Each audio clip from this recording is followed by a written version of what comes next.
Hello, I'm Alexis, I'm Christina. and we are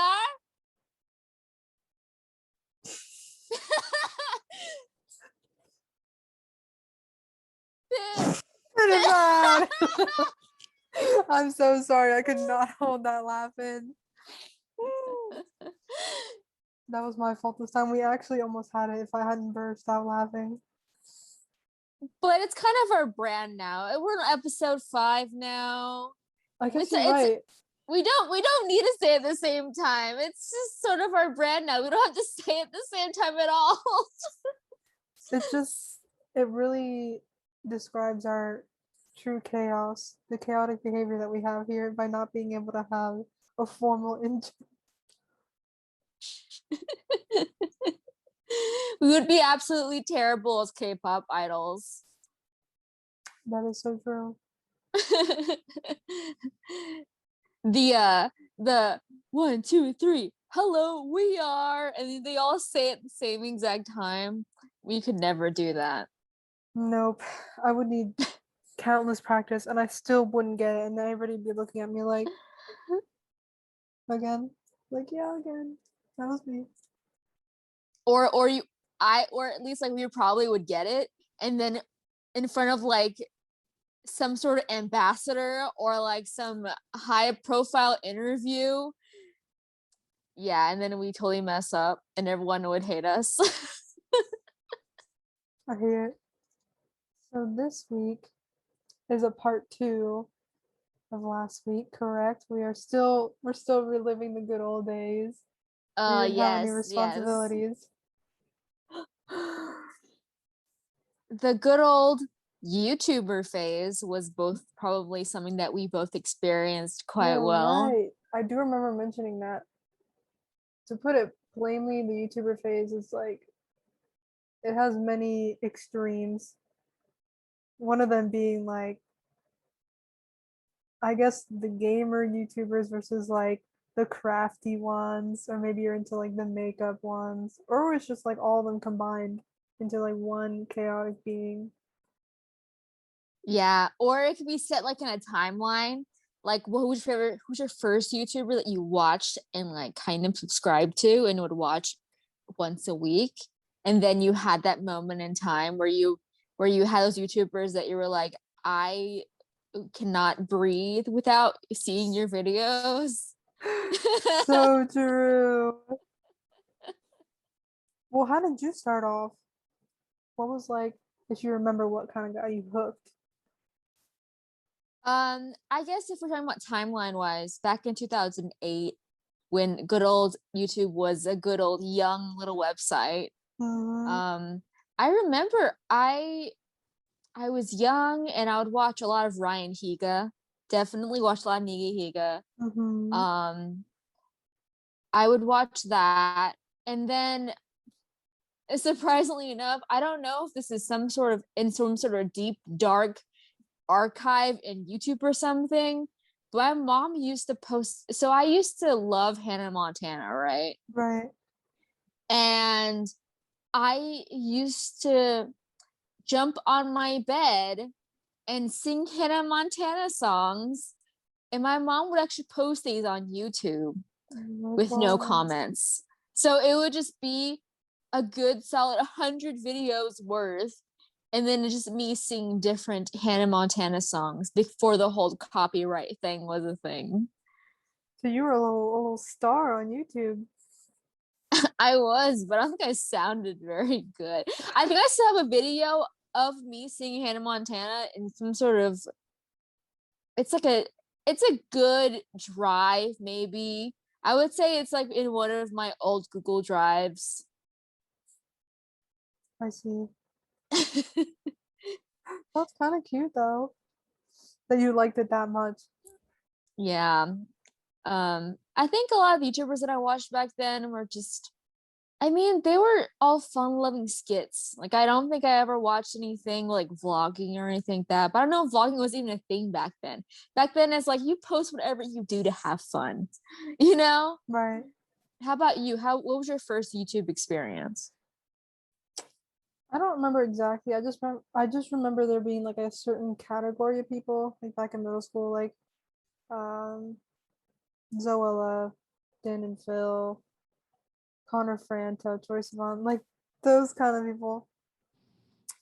Oh And yeah, yeah. then I would say probably towards the end of middle school was when I started getting into like the gamers, like PewDiePie, Markiplier, Jacksepticeye. And that hasn't Mm. changed. I still watch them like every day, at least as often as I can. Love them very much.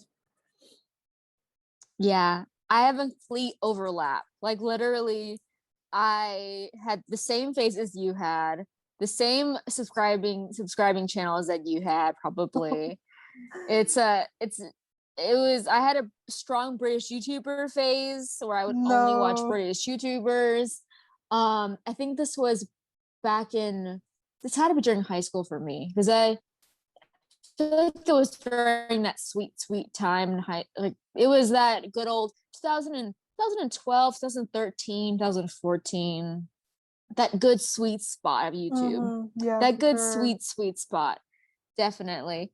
And I had at that time, I mean, I would watch Tyler Oakley, I would watch Connor Mm-hmm. Franta, I would watch all the British YouTubers that I like, so Zoella, Alfie, whoever was around that time period in that good old friend group.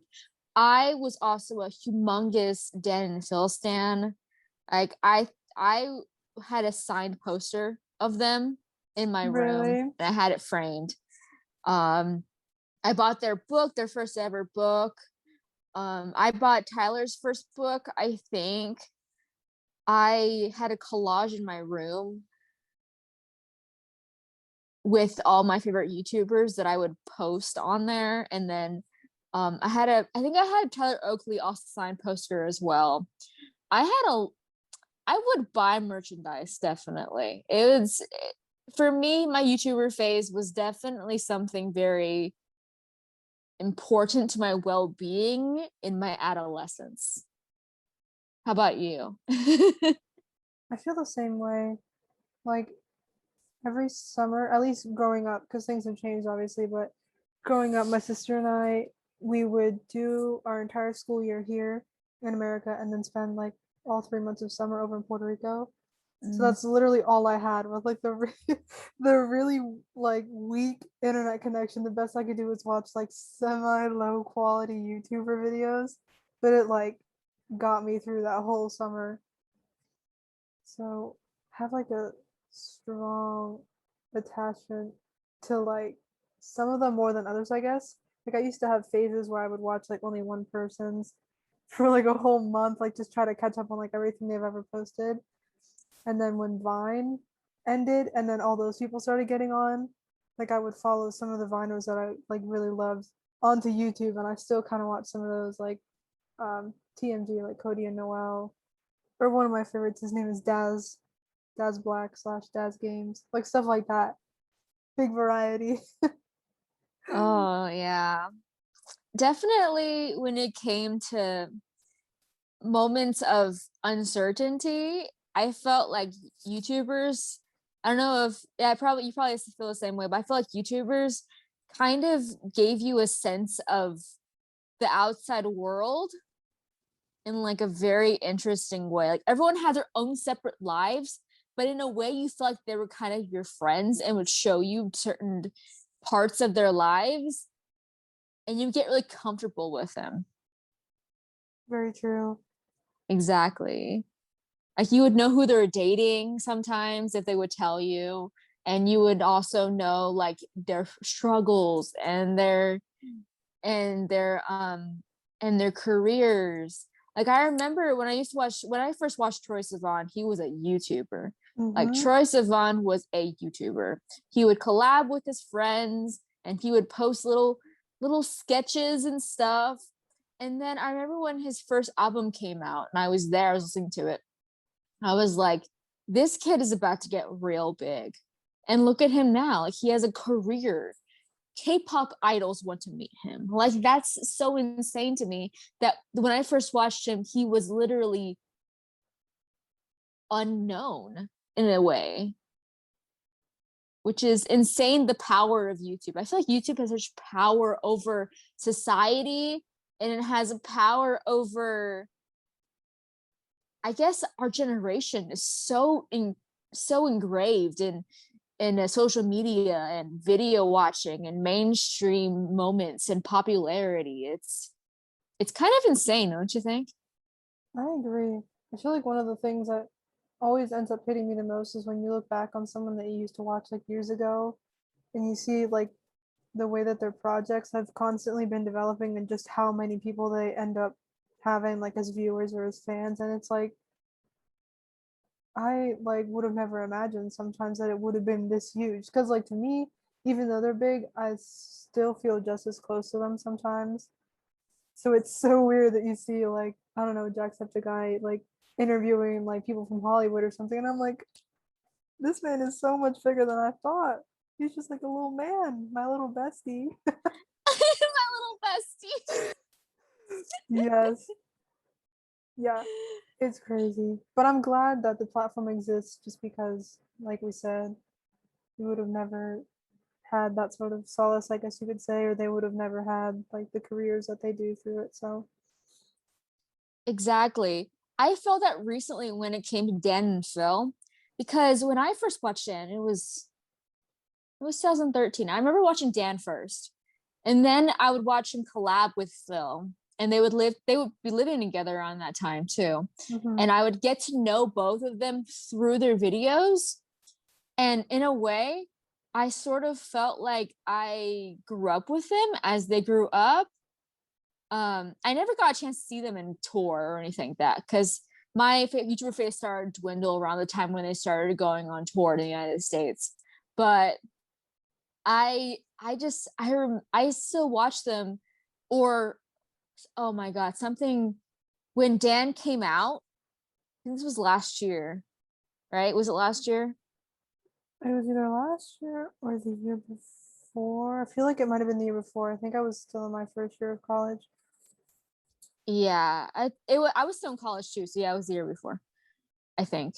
Um, and I remember I was the overwhelming sense of respect and proudness, and just the thought of seeing someone grow up to grow comfortable in their own skin was so beautiful. Like I felt like I would look into his video and I cried, because it's just, even though you don't know that person specifically, it's it's so overwhelming to just think about how amazing they are. Mhm. Oh. Why am I feeling emotional? I Or how agree, amazing though. a person they've become. I totally agree. Especially like when they become comfortable enough, I think you said earlier, but like to start sharing more about themselves with you, and you kind of get to realize like just how much they've gone through to get there. You just feel like, wow, like what a great human being. Exactly.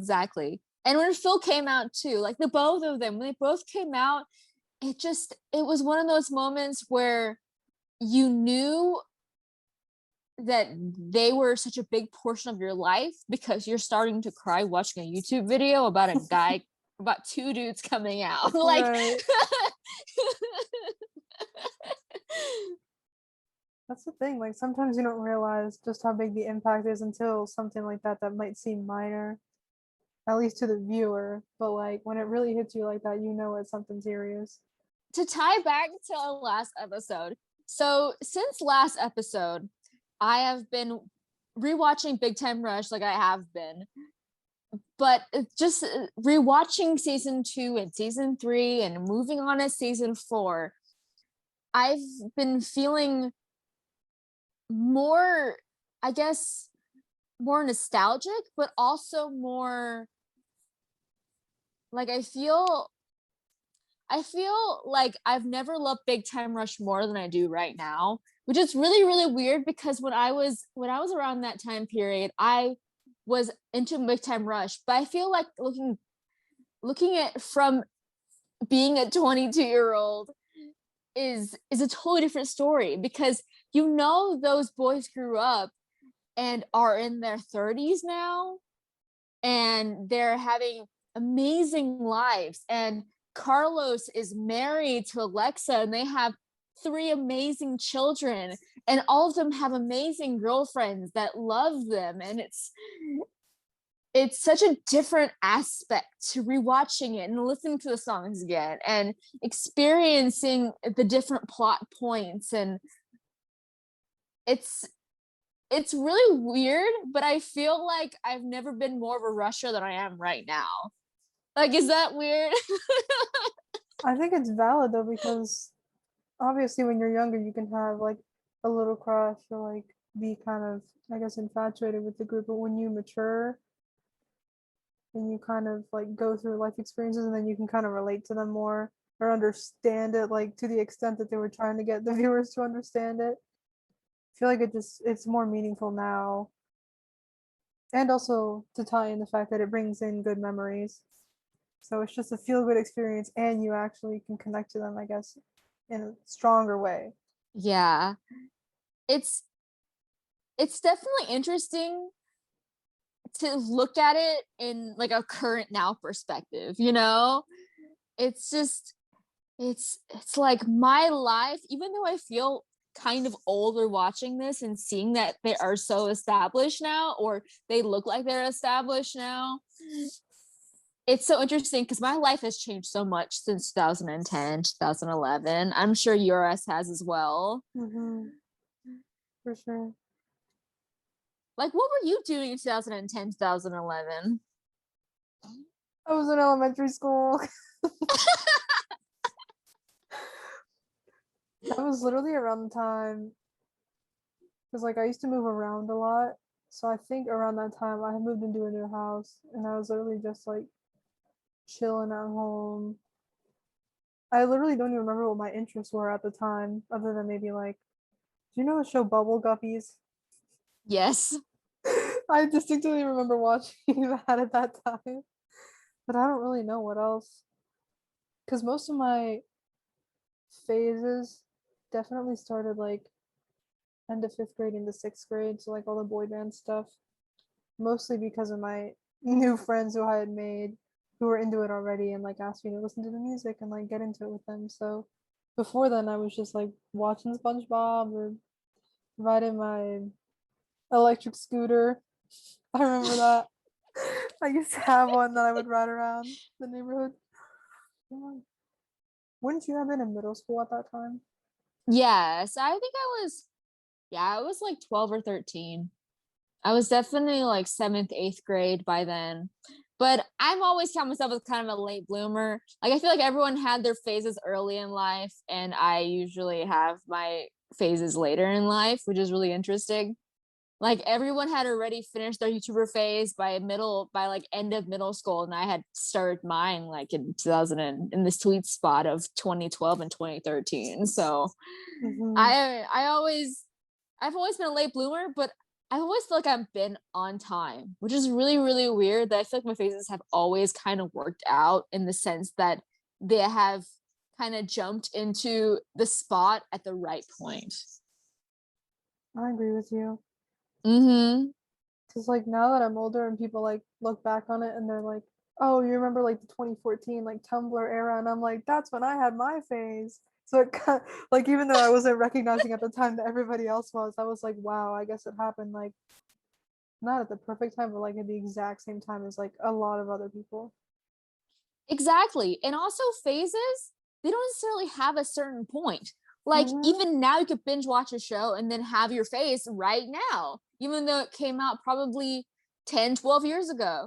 Like, I rewatched Friends in 2018, and I found out that, as a late 90s kid who probably only watched a couple episodes of Friends when she was like 1 or 2 years old, or 3, or watching reruns at age 6 or 7, uh I actually had like a good solid Friends phase, and I love Friends. Like, I know all the plot points, and I know all the little bits and pieces.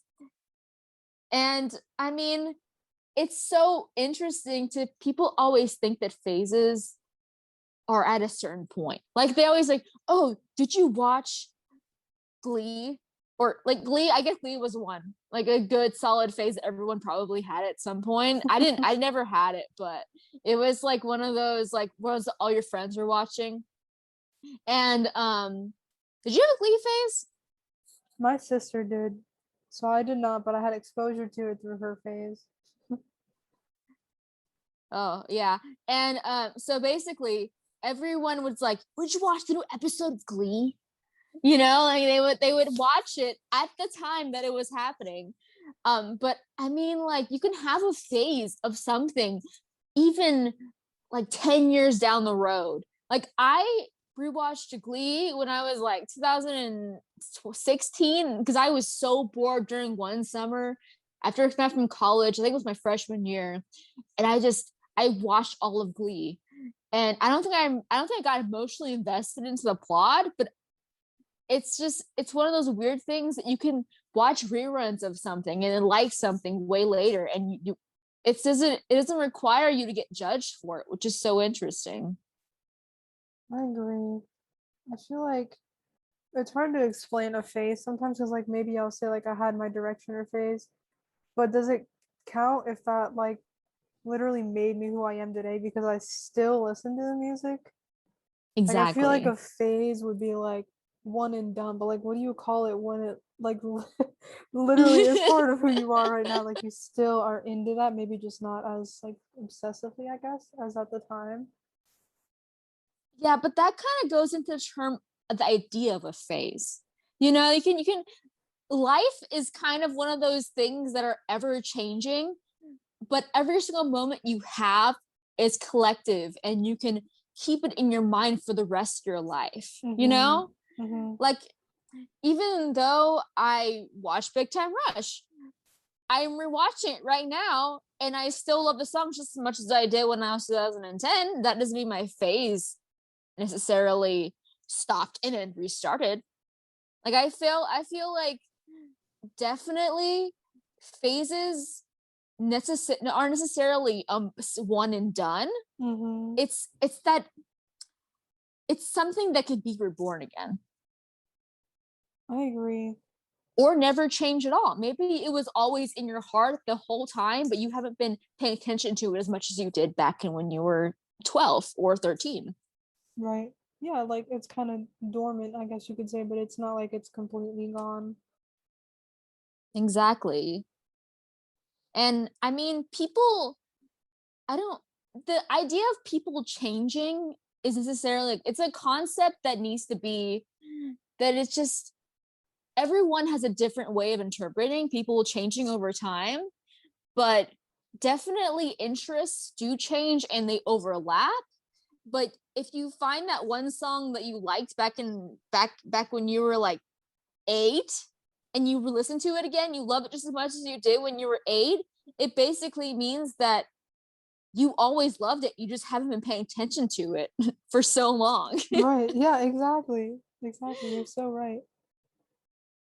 And I feel like this kind of goes to the topic, but we should stop.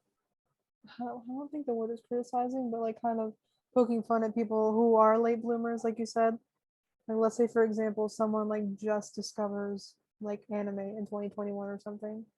Because like Mm, people are like, oh, well, you haven't seen this yet, so you're not cool. Or like, oh, well, I was there when the anime started. Like, who cares? They're into it. They're exactly. into it right now, and there's someone you can share a conversation with on the subject. So like, let's just not poke fun at people for being late bloomers, quote unquote. I feel like this is a really big issue in Stan Twitter. Like on K-pop Stan Oh my Twitter, god, yeah. the idea of getting into a group 10 years after they've debuted, or maybe even 20 years. Like if someone just got into Suju right now and they have a good solid amount in experience within their like discography and everything.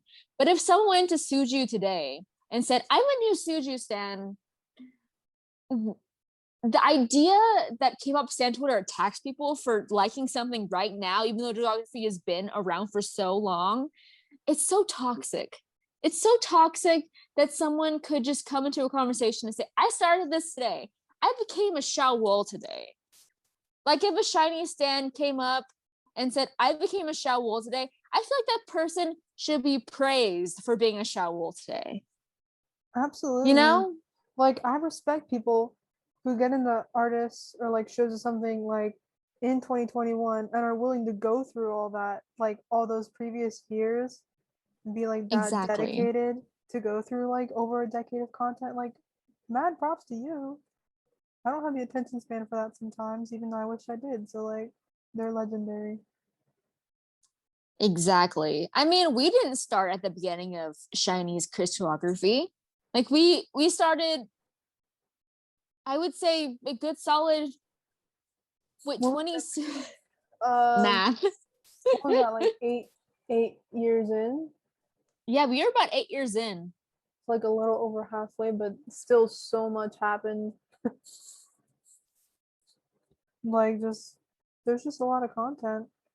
Yeah, and I mean, we don't really count ourselves as newbies anymore, but definitely we know enough to, and we've listened to enough that even though we started late, we still have we still have the ability to go back and rewatch things and come back. Like that's the power of the internet, the power Mm-hmm. of YouTube, Mm-hmm. the power of YouTube, that you can go So back true. to 2008 and find a video and being like, this is the debut of my favorite K-pop group. I'm going to learn about them from the very beginning. And you can do that. And you won't get criticized for being too late or too early. Some people actually are there pre-debut, and people are like, they'll never debut. They'll never debut. And then they debut, and everyone's like, oh. And then that person already has 5 years underneath their belt saying that they already know everything about the group, and everyone is just scrambling on by. So, I mean, like, you're on time. Everyone is on time. It's okay. Absolutely. That's one of the good things sometimes about being new to like a fandom or something, is that there's so much old content to look forward to, like just like countless hours and stuff. Like you said, like going on to YouTube and find like all this stuff, or like fan made videos, or like funny edits to like get to know the people, like stuff like that. It's just so much fun, and it's so much better than someone being like, "Oh, well, you weren't there. You didn't see them grow up." You know how happy idols are to be continuously getting new fans, even to this day, knowing how far they are into their career? Like, Exactly. hello. And one of their biggest fears, like I feel like I hear this all the time. One of the biggest, one of the K-pop idols' biggest fears probably is to fade out. Mm-hmm. They always say, I fear that I'm going to fade out. I fear my group will fall into the cracks of fourth generation K-pop idols, and we will be fading out. You know, and to hear them think that even a new fan found out about them today, they would be ecstatic. They would be ecstatic. They'd be like, welcome, thank you for loving us. Even after all these years, even after all the time and sweat we put into this group, thank you for loving us. And I think that should be worldwide. That should be something that everyone should think about in K-pop stan Twitter, or even as a K-pop fan in a K-pop fandom. Absolutely. Totally agree. There's so much toxicity and so many conflicts that don't need to be happening. Like, where are you getting this ego from? Because everybody else is just trying to have a good time at this point. Crazy Exactly. stuff. And I mean, I think this also goes into like life as well. Like the idea of thinking that your life isn't as good as anyone else's. You know, like the idea Mm-hmm. that you think that you're less than something, or your life hasn't hit that certain point in your life. You know, you haven't gotten the point where you've had that amazing career, and you have an amazing, if you have kids, you haven't had kids yet, and you have that moment where you're like, I haven't had that yet. My friends have all had that, or something like that, you know? um the idea of kind of living in the moment and observing the fact that you are on time is so positive and optimistic. I love that thought. The thought that everyone's life is different. Everyone's life goes at different paces. Like you can get into something early in your life or get in something later in your life, and it could just be on time. Like your life is on time. I agree. That's one of my favorite things to think about, is that people might have the same phase but at a different time, and even though it was a different time, it was the perfect time for them. Like that's when they needed to go through that, or like to experience that experience. So it's very deep. It's very powerful in a way, but I love thinking about that. Like people always have a way to connect, even if it's like years apart. Like how we do here now. Like, yeah, we're talking about stuff that we did when we were kids, going through like different lives and things, but we're still able to share that, even if it was at different points in our lives. So exactly. And it didn't change anything. It didn't change the fact that we are here right now making this podcast episode. I mean, I feel like everything happens for a reason. I feel like that's one of the most cheesiest concepts known to man. But without us meeting on Peach in 2016, right? We would never be friends. We would never see each other's icons. We would never want to chat. We would never get to the point where we would become friends and talk every single day and go on Twitter and become friends there and have our phone calls and have our exchanging cards that we did, or our little stuffed animals that we used to send each other. That would have never happened to get to the point right now where we're on this podcast making this episode. Right. Which is really deep. Like I'm talking so deep right now. You're gonna make me emotional over here. You're so right though. Everything totally happens for a reason. Like literally the way I'm gonna have a little story time here. The way that I got into K-pop was one of my IRLs, one of my best friends from like middle school. We're still good friends. We had a group chat with another like best friend of ours. And one day, I think it was like May 14th, 2015, like almost like to that date, she sent a text at night in the group chat that was like, "Oh my gosh, Transformer by EXO is so good." And I had no idea what she was like, no idea, but like, I'm a people pleaser. I want to fit in. I wanted her to feel like someone like understood what she was talking about. So I went and listened to it quick, and I was like, this is the best thing I've ever heard. And so it started from there. Like if I hadn't made the decision to listen to that song, I literally wouldn't be here, which is so deep that it took like 3 minutes. But when I look back on it, I'm like, that just had to happen. Like when it did, like it changed everything, but it definitely made things in my life much better. Exactly. If anything, I feel like this podcast will eventually become one of those good old keepsake moments in life where we'll just re-listen to this probably 10 years from now, and we'll be like, remember that moment in time where we were middle of this pandemic, almost the end of the pandemic, and we made this podcast and we talked about K-pop and food and culture and interests and crazy sentimental moments and probably cried at some point. I feel like even if no one watches this podcast, maybe if one or two people watch this podcast ever, even if we make a bunch of episodes, we'll just have this to remember. Isn't that kind of cheesy and emotional? It is emotional, but like I love that because I'm one of those people that like I love keeping like old pictures or like seeing old posts that I made on like Tumblr or something, just to like see how I progressed over the years. So like this is something that I know I'm really gonna appreciate like a couple years from now. And who knows, maybe this podcast is gonna make something in our life come alive. Like this podcast is somehow gonna bloom something in our career that we didn't think about before.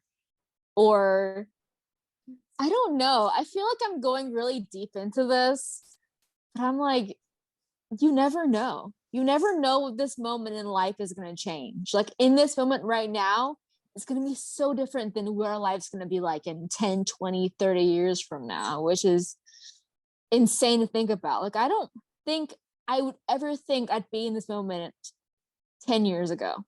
I totally agree. Sometimes I look back, even though I only graduated high school like what 2 years ago. Like I think about the place that I was and the mindset that I was in, and I'm like, who is that?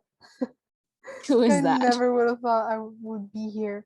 And like I think when I graduated, we were still talking, but like not as much. That was kind of like I wouldn't say it was a bumpy time. I would just say it was more like a quiet time. But like I never would have thought that we would come back to this and to be like every day and to have like this dynamic, you know. But I'm grateful for it, obviously. Exactly. Exactly. It's one of those, like, even though we had that quiet time, I always felt like we had each other around. And I feel like that's one of the most powerful moments in life, is that you could find someone in your life that is there even though they're not. Like, isn't that like, oh, it's kind of really cheesy. I feel kind of cringe a little bit thinking about it a little. I feel like this like relationship is one of those like where we could stop talking for like a year and then just jump right in as if nothing had happened. And that's really great. That's really comfortable. And like a very Mm. comforting thought that like I could literally like go off a grid for like 6 months and come back and be like, dude, look at this album. And you'd respond with like the same energy. Oh my god. Oh my god. Yeah, exactly. I mean, back to like the whole crazy I don't even know what word that probably would even be. Consumption. Um, the whole thought, the concept of what I said earlier, I was just thinking like, even in 1 year, even in one full year, a personality could literally change. Could literally change. Like, I don't think I was me a year ago. It's totally different from what I feel right now. Isn't that one of those Absolutely. weird things ever? Like, your life last year or your life 2 years ago is totally different than what you will feel right now. It's so true.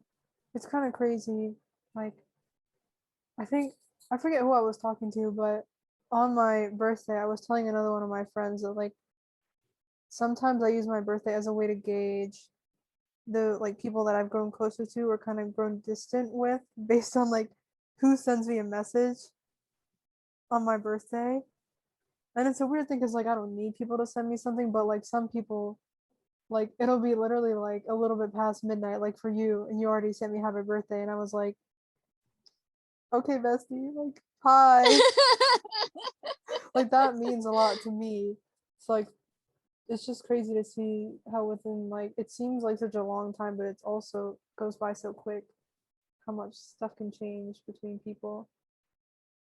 Yeah. And I mean, friends, like you said, like there's that one friend. I guess I put myself an example. So like I did send you it probably at 11 p.m., like right before I hit 12 my time. It wasn't even the day for you when you already sent it to me. I was like, so I'm an hour early, but hi. But it was already that time for me, so you were fine. Yeah. But yeah, what I'm trying to say is that like friends, the friends you make 5 years ago. So the friends you had 5 years ago, like good solid friend group that you had 5 years ago, is totally different than the friend group you have right now. And that's in 5 years. In a person's lifetime, 5 years is a small baby little chunk. And even in that little baby chunk is insanely different. Mm-hmm. Absolutely.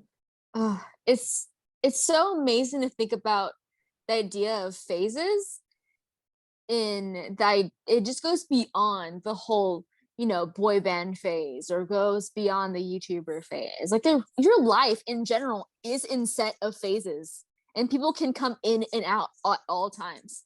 Like your friend Absolutely. that you made in 3 years old, you could still contact them today, and they can be like, hey, what's up, how's your life going?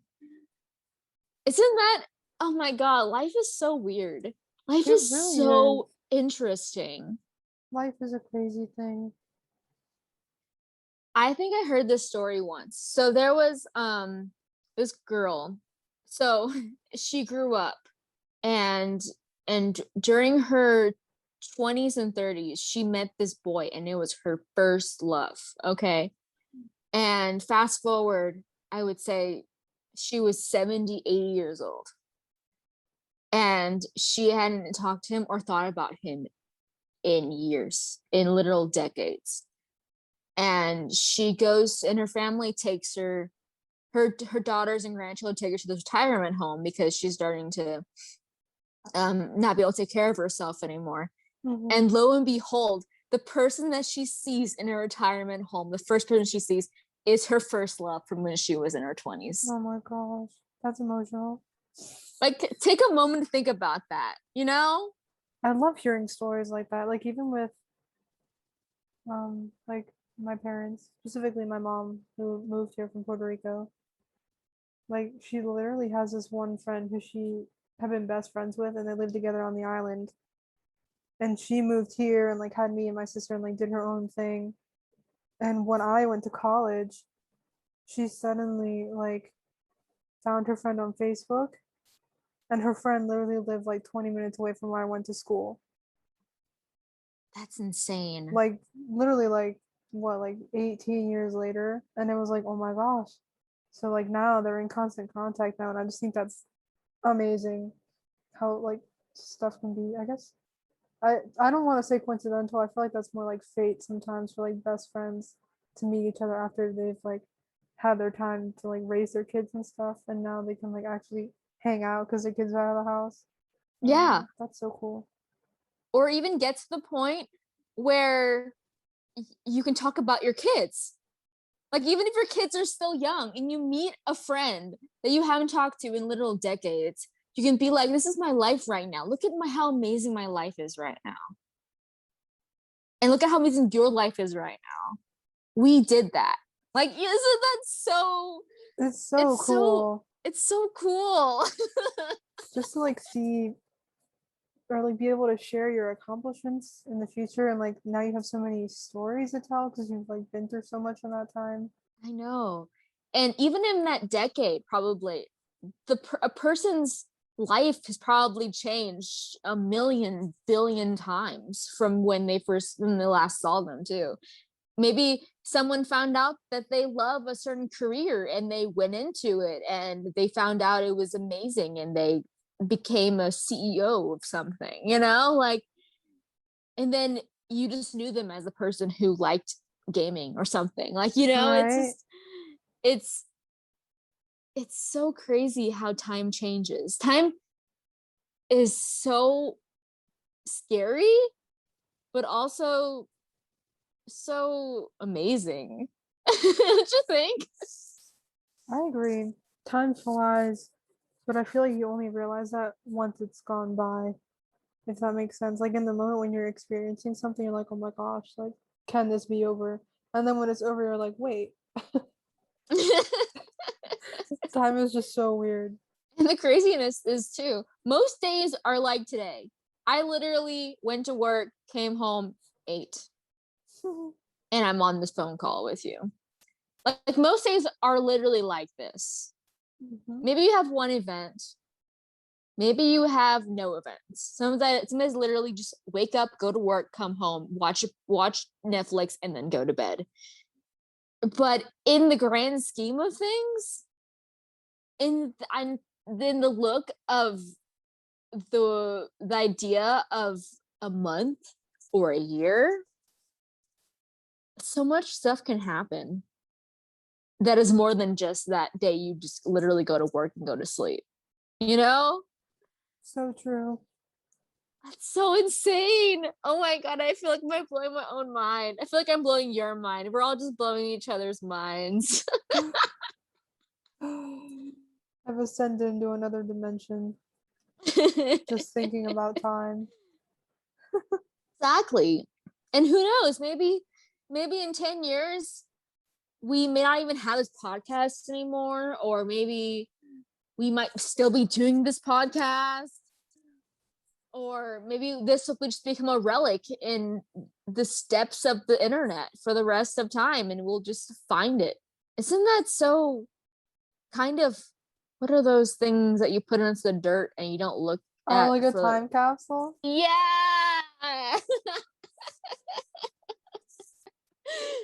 I feel like I won't really know just how important this time in life is until like later on when I look back and I'm like, wow, look at what I was doing then, you know?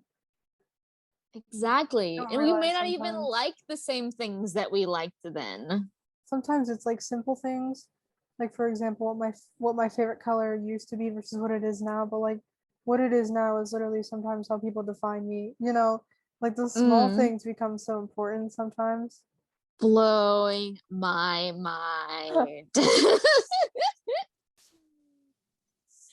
Oh, do you have a new word to teach me this week? You know what? You pick. Either teach you the word for the past or for memory. Or both. The past. Do the Past. past.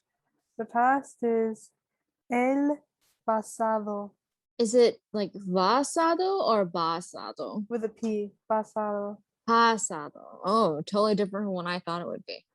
El pasado. Yep. Good. Past. Yep. All right. Then in Chinese, it's it matters on context actually. Hmm. Um, I guess. Yeah, I guess the word.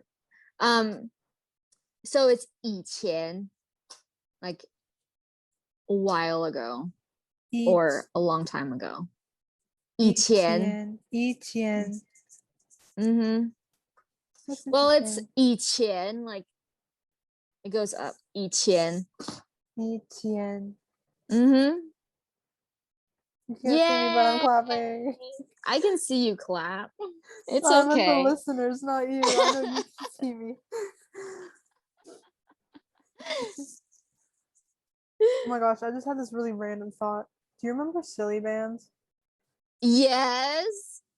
I just had that like it wasn't instantaneous, like came to my mind, but I remember literally like the exact place where I was when I used to like trade silly bands with like other kids at my Trade daycare. Yes, what a time! on the hopscotch court. I love hopscotch. It's like very True. simple, but it's pretty fun. I love doing jump rope too.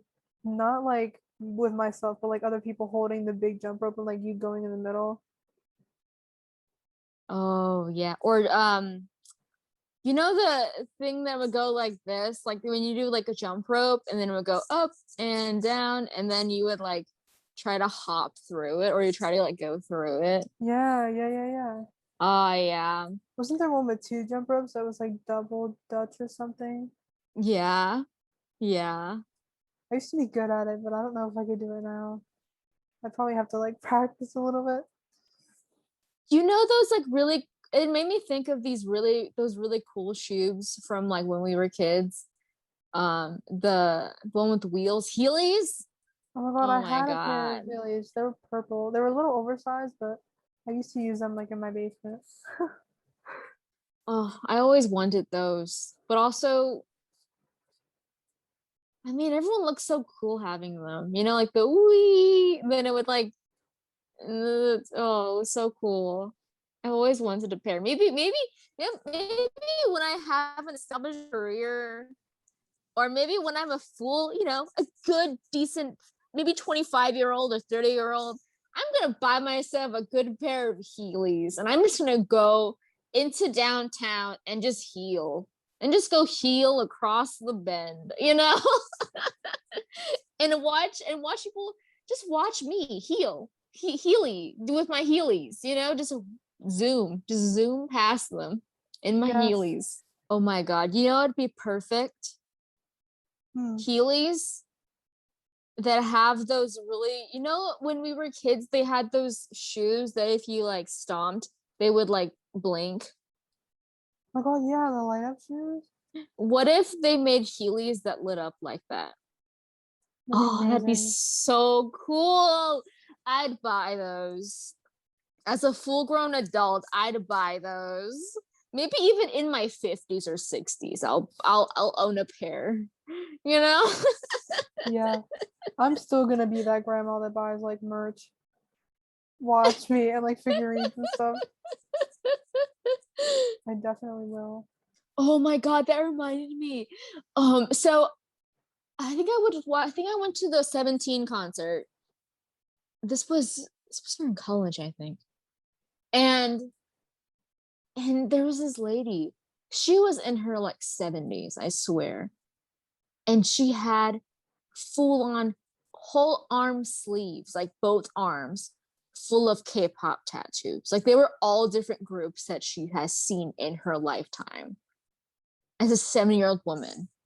And she said her first concert was Suju back in 2005. Oh my god.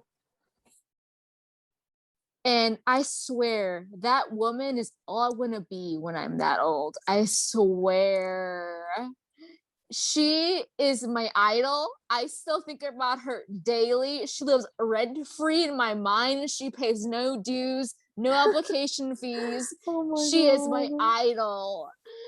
I think about her daily, like literally daily. And I want to be her so bad. The most iconic grandma on this planet is her.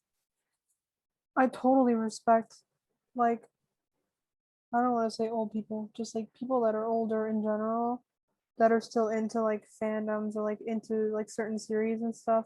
Because like teenagers and things make fun of them for being interested in it, but in reality, they're the ones who have the money and the means to get everything they want. Like when I was a teenager, I couldn't just drive to a concert, didn't have a license, my parents wouldn't take me, didn't have the money for a ticket, couldn't buy that many albums unless I had like a gift card. But now that I'm an adult working, I could just literally go on musicplaza.com and be like, oh my god, $22 album for me. It's like they are carrying the industry low key because they have already settled down. They have their money. Exactly. And everyone is like, especially when you're a teenager, they're like, you don't own these many albums. Oh my God. And it's like, no, not everyone has the same amount of money as you, Miss Jane. So true. True. And like when you're 30 or 40, and maybe you have a life together, maybe you have a child, that is the best time to invest into a good old-fashioned collection, a collection of things that you enjoy, you Absolutely. know. Oh, exactly. Like my Pro Aqua room and my entertainment room with decked out shiny goods, definitely. Absolutely. Yeah. And even in that age, I mean, you can book flights. You can like go see your friends then, like as a kid having Literally. internet friends, you can only kind of talk to them and hypothetically say, oh, I'm gonna go see you, and chances are you're not gonna go see them because you're poor and you're a student and you're probably gonna pay tuition real soon to go to college, and that's money. But I mean, as a 30 or 40-year-old, you can schedule a leave, tell your boss, and just meet up somewhere. You don't have to meet up where they are anyway. You can be like, let's go Chicago. I'll see you in 2 weeks, Literally, like I constantly think about this because sometimes I just want to like, for example, I know I bring it up all the time, but that's like literally I have the most knowledge on the subject. But for example, if I want to go to Puerto Rico to surprise my grandparents, I can't rent a car legally until I'm like 24. And I'm like, plan ruined. I can't go anywhere even though I have a license because I can't even rent my own car. So like, it's not that I want to grow up, it's just that I respect that older people have all this experience and all these like abilities that I have yet to have. Yeah, but we all say that back in 2010, where we were watching Big Time Rush and watching Jonas Brothers and thinking, wow, I want to grow up. But then you wouldn't have that journey. It's so important to embrace the journey that you took to get to that point where you can go to Puerto Rico and rent that car, you know? You're right, because it's gonna feel great. All that sacrifice. And when you put that money down and say, give me that rental car, you're gonna have money and you're gonna have a career probably, or have experience and have that money saved up. Like, you can't, if you fast forward right now 24, you just have money you have right now, you know, and you'll just be like, I can't buy anything because I'm still young and not just like successful career yet. But if you have that journey and have that moment, you'll have more money in the bank account, probably. Absolutely. Big brain. Plenty of good things to look forward to. I mean, I'm gonna try to live in the moment as much as I can though, because I don't want to miss out right now because I'm thinking about what I can do in the future, but things are Exactly. constantly happening. And I mean, if you fast forward right now, we probably would have never finished this podcast. And we would have never had this podcast to begin with today. So thankful for this podcast. Absolutely.